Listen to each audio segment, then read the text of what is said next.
তুলসী পাতা না, আপনারা বলতে পারেন না। আমি একটা কথা বলি, সিপিএমের সময় কত অত্যাচার শোনেন। আমি 2004-এ লোকসভা এখানে প্রার্থী ছিলাম, আমি এখানকার ঘটনা সব জানি।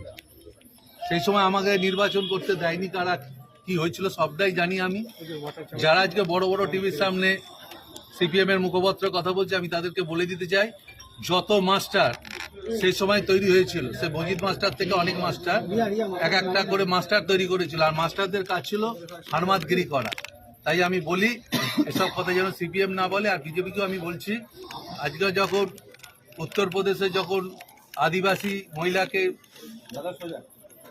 হত্যা করবার পর তাকে জ্বালিয়ে দেওয়া হয়, তখন কিছু হয় না, তখন প্রশাসন কোথায় থাকে? মণিপুরে যখন রেপ করার পর তাকে উলঙ্গ করে মহিলাদের রাস্তায় হাঁটানো হয়, তখন দিল্লি সরকার কি করে? শুধু বাংলার দোষ দেখছে। এসব কিছু হবে না। আমরা বলতে চাই একটাই পরিষ্কার কথা,